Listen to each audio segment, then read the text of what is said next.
Good morning. I hope everybody's going really well this morning. So I'm going to read from the book of Genesis in the King James Bible from chapter 38 through to chapter 41. Chapter 38.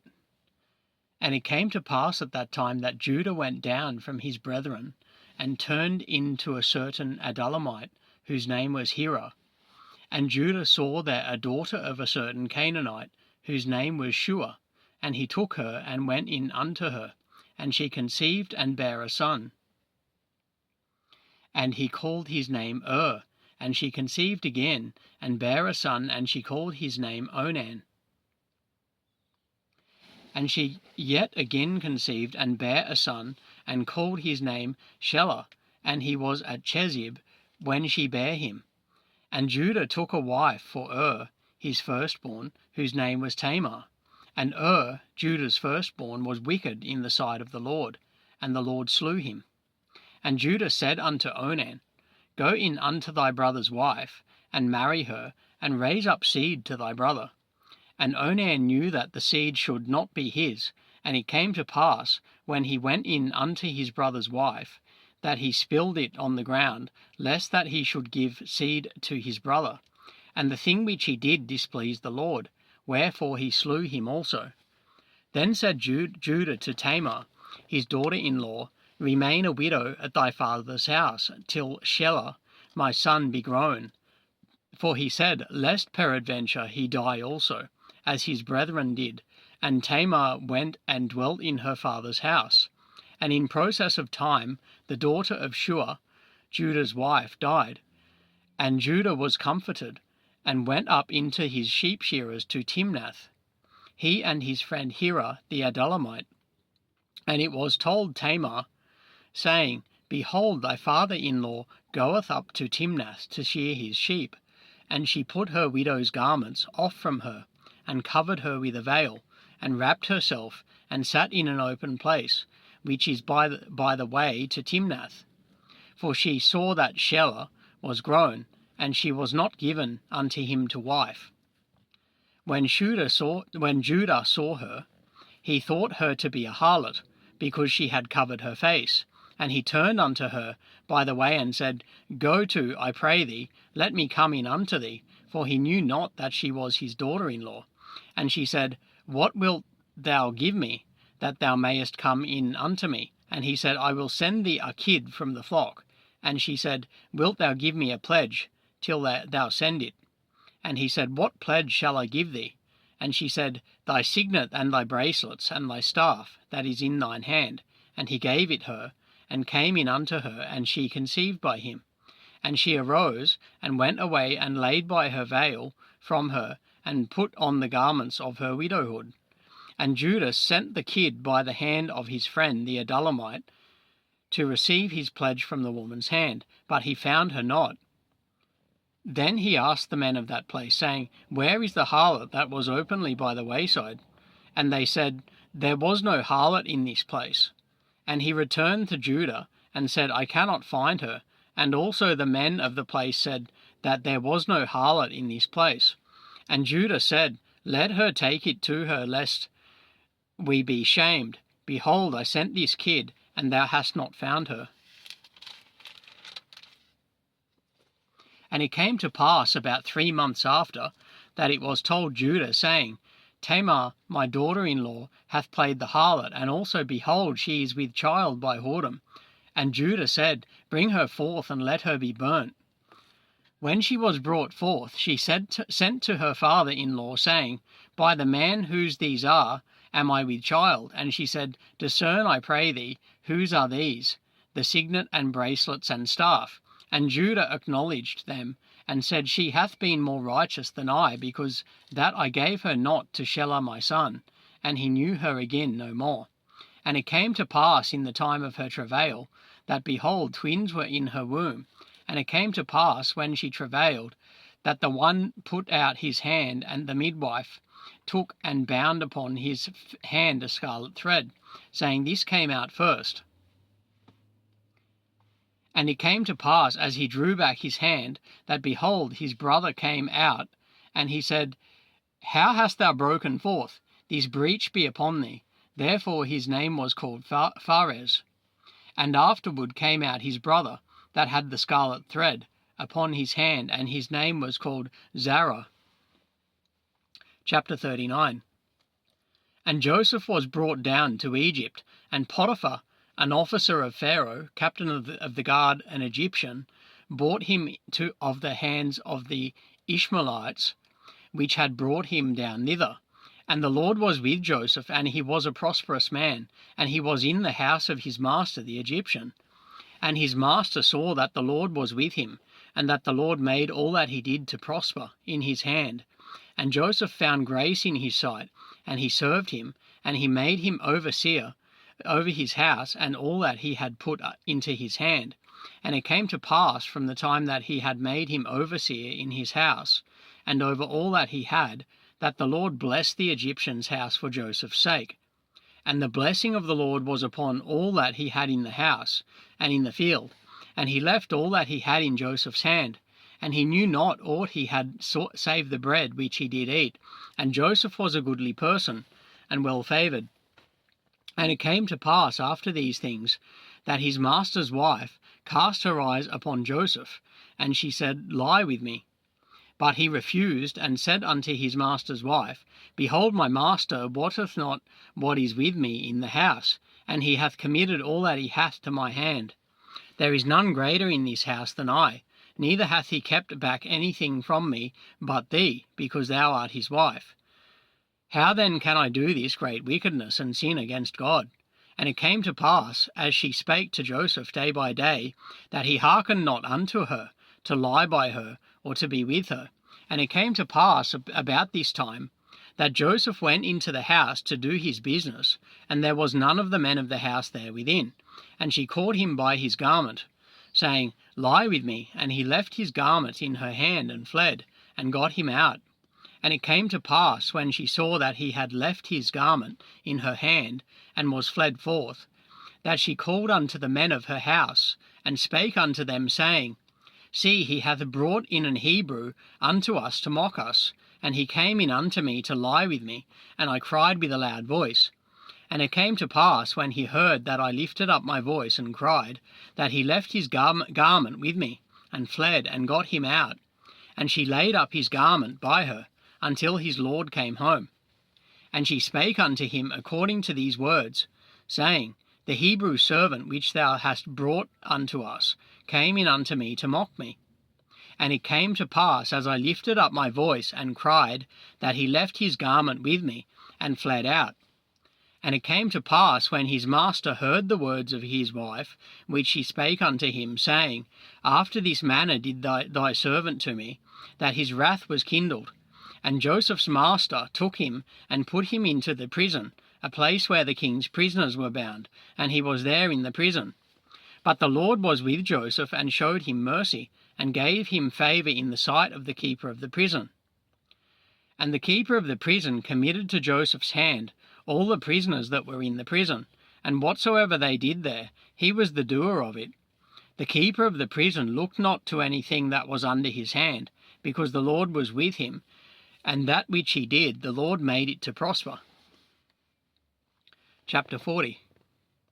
And it came to pass after these things, that the butler of the king of Egypt and his baker had offended their lord, the king of Egypt.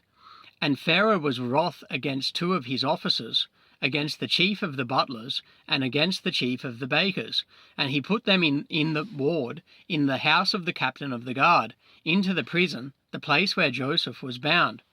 And the captain of the guard charged Joseph with them, and he served them, and they continued a season in ward. And they dreamed a dream, both of them, each man his dream in one night, each man according to the interpretation of his dream, the butler and the baker of the king of Egypt, which were bound in the prison. And Joseph came in unto them in the morning, and looked upon them, and behold, they were sad. And he asked Pharaoh's officers that were with him in the ward of his lord's house, saying, Wherefore look ye so sadly today? And they said unto him, We have dreamed a dream, and there is no interpreter of it. And Joseph said unto them, Do not interpretations belong to God? Tell me them. I pray you. And the chief butler told his dream to Joseph, and said to him, In my dream, behold, a vine was before me, and in the vine were 3 branches, and it was as though it budded, and her blossoms shot forth, and the clusters thereof brought forth ripe grapes. And Pharaoh's cup was in my hand, and I took the grapes and pressed them into Pharaoh's cup, and I gave the cup into Pharaoh's hand. And Joseph said unto him, This is the interpretation of it. The 3 branches are 3 days. Yet within 3 days shall Pharaoh lift up thine head, and restore thee unto thy place. And thou shalt deliver Pharaoh's cup into his hand, after the former manner when thou wast his butler. But think on me when it shall be well with thee, and show kindness, I pray thee, unto me, and make mention of me unto Pharaoh, and bring me out of this house. For indeed I was stolen away out of the land of the Hebrews, and here also have I done nothing, that they should put me into the dungeon. When the chief baker saw that the interpretation was good, he said unto Joseph, I also was in my dream, and behold, I had 3 white baskets on my head, and in the uppermost basket there was of all manner of baked meats for Pharaoh, and the birds did eat them out of the basket upon my head. And Joseph answered and said, This is the interpretation thereof. The 3 baskets are 3 days. Yet within 3 days shall Pharaoh lift up thy head from off thee, and shall hang thee on a tree, and the birds shall eat thy flesh from off thee. And it came to pass the 3rd day, which was Pharaoh's birthday, that he made a feast unto all his servants, and he lifted up the head of the chief butler and of the chief baker among his servants. And he restored the chief butler unto his butlership again, and he gave the cup into Pharaoh's hand.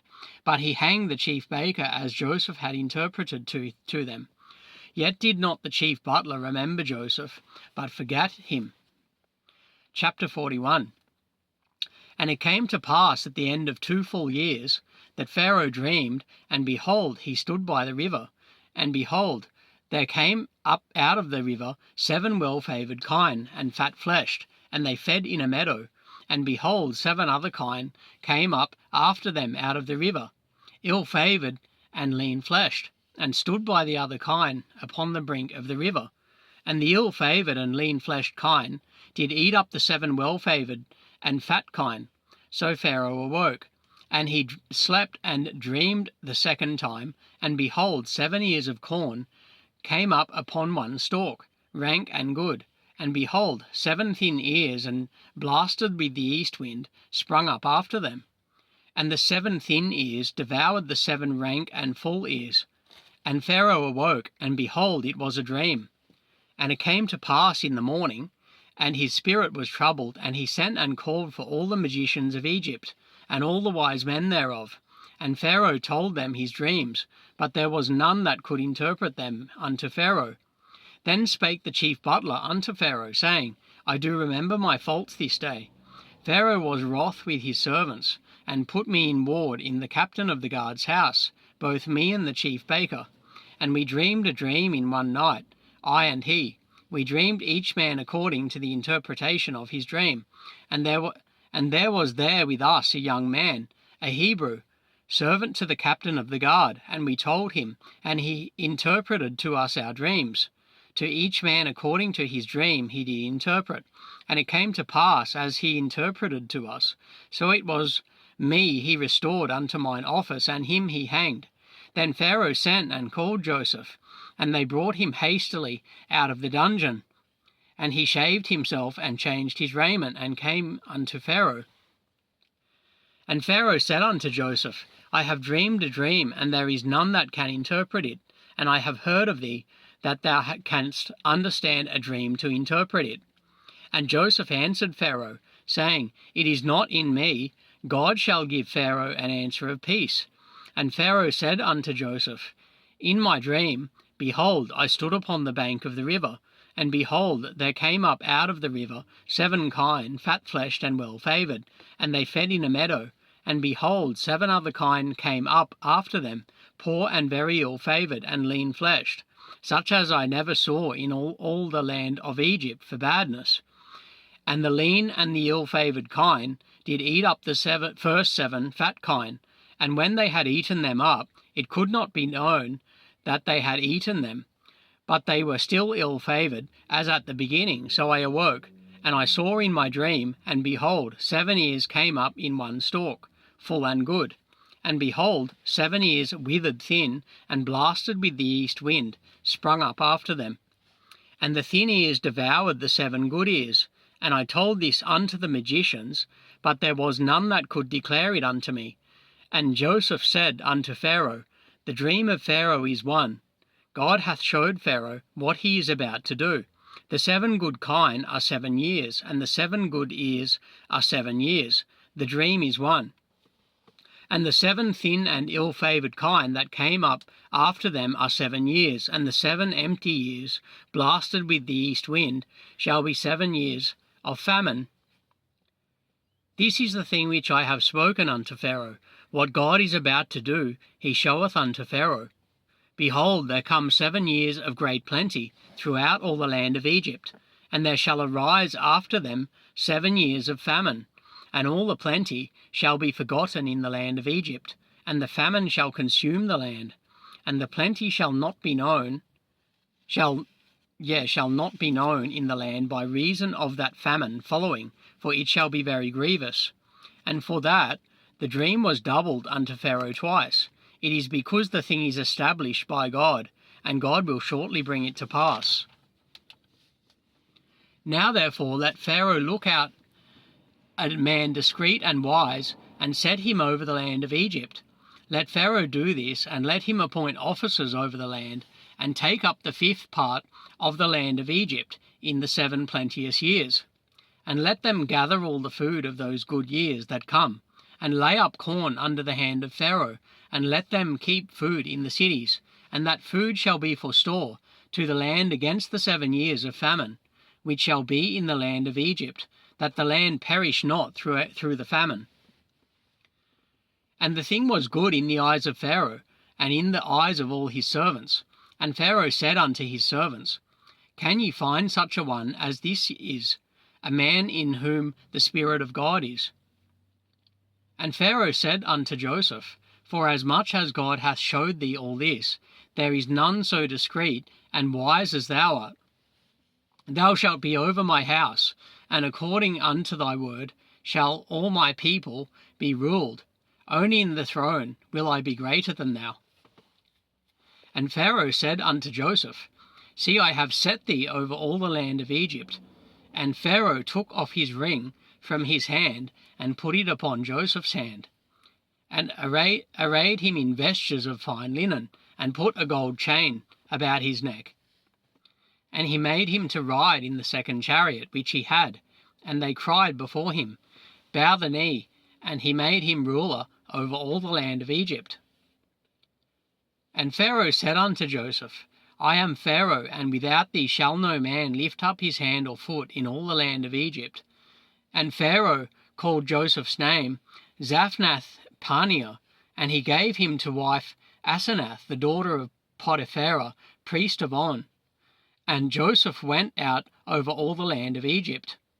And Joseph was 30 years old, when he stood before Pharaoh king of Egypt.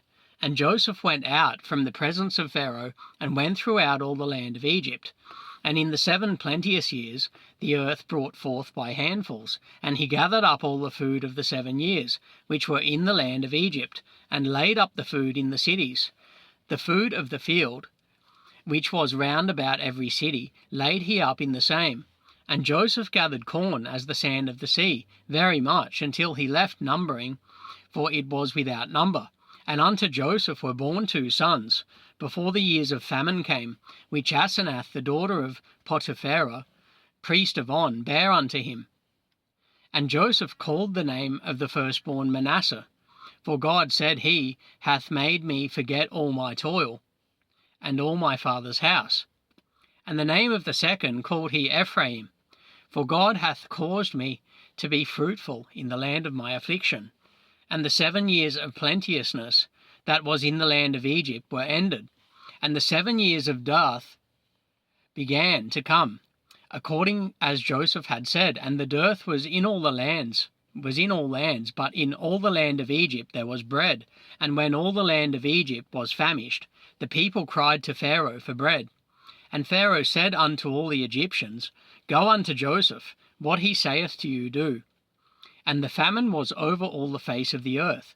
And Joseph opened all the storehouses and sold unto the Egyptians, and the famine waxed sore in the land of Egypt.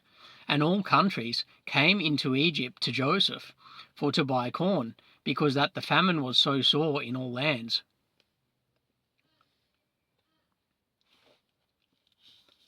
Yeah, so that's the finish of Genesis chapter 41. So next time I read the scripture, it'll be Genesis chapter 42 onwards. So God bless each and every one of you this day. I hope all of you have a wonderful day and that God blesses you.